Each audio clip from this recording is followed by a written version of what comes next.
वह व्यक्ति जो एक स्कूल खोलता है, एक जेल बंद कर देता है। बताएंगे किसने कहा और हम सब ने उससे क्या सीखा। फिलहाल अभिनंदनम स्वागतम च अपने 67,000 बच्चों का।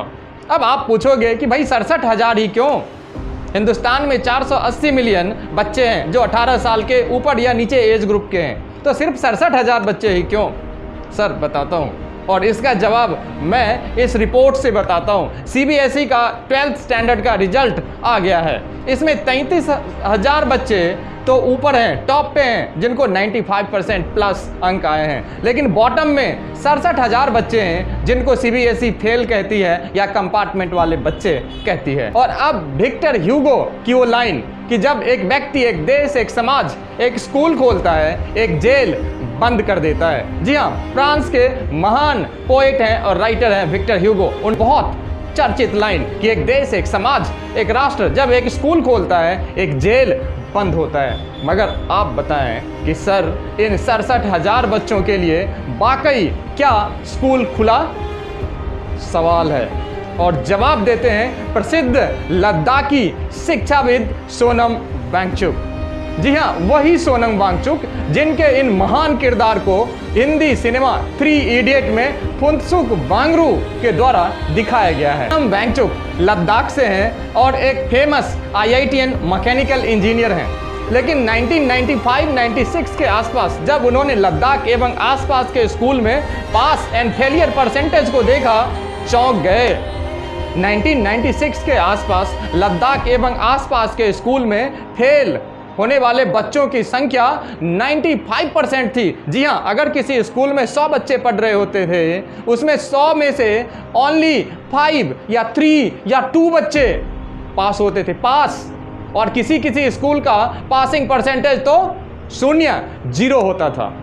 सर चौंक भी गए और दुखी भी हो गए, क्योंकि वो अपनी पढ़ाई का खर्चा ट्यूशन पढ़ा के निकालते थे। सर ने कहा कि मैंने बेशक मैकेनिकल इंजीनियरिंग की है, लेकिन अब मैं सोशल इंजीनियरिंग करूंगा। और लद्दाख के समाज में उन्होंने शिक्षा की नई अलख जगाई। 1996, 97, 98, 2015 तक सूरत बदल दी। और जिस स्कूल में रिजल्ट परसेंटेज, जी हाँ, 95% बच्चे फेल हो रहे थे, किसी किसी स्कूल का 0% पास परसेंटेज था, अब 2015 आते आते इस आंकड़े के हिसाब से 75% बच्चे पास होने लगे। पहली सफलता। लेकिन सर ने ये कहा कि ये जो 25% बच्चे अभी भी फेल हो रहे हैं, ये तो सिर्फ स्कूली शिक्षा में फेल हो रहे हैं। बच्चे तो हमारे हैं, बच्चे तो अपने हैं। क्या पता कि किसी और शिक्षा में ये टॉपर हों, और ना सिर्फ टॉपर हों, ये उस मुकाम को हासिल कर जाएं जो IITian, जो IIM के बच्चे सपना देखते हैं। और शुरू कर दी एक नई मुहिम। जी हाँ, आप गूगल पे सर्च करना, आप इनके ब्लॉग को पढ़ना, आपको मिलेगा the alternative school, school for failure.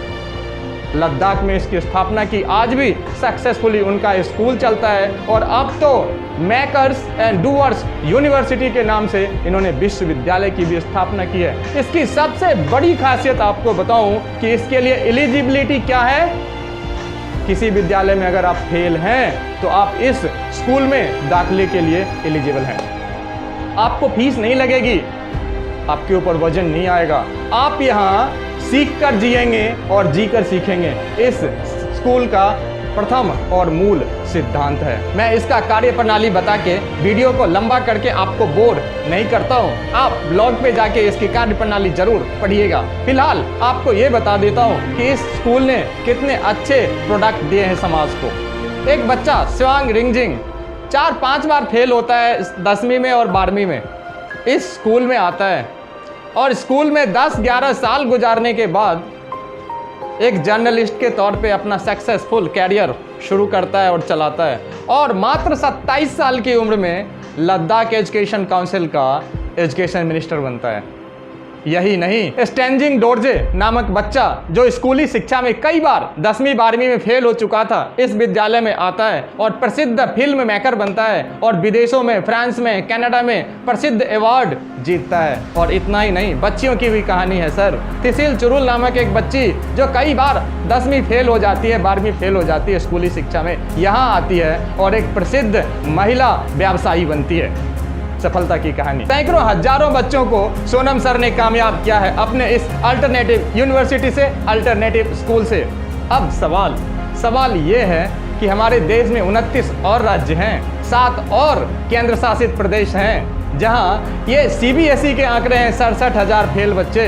Bihar board, Bengal board और अन्य बोर्ड के बच्चे भी तो फेल होते हैं, ICSE के बच्चे भी तो फेल होते हैं। हमारे बच्चे हैं, अपने बच्चे हैं, और उनको कामयाब करना नहीं है काम सरकारी, ये है हम सबकी जिम्मेदारी। तो आइए हम सारा समाज मिलके इन बच्चों को एक अच्छी, एक नई, एक अल्टरनेटिव देते हैं तालीम, छेड़ें एक नई मुहिम।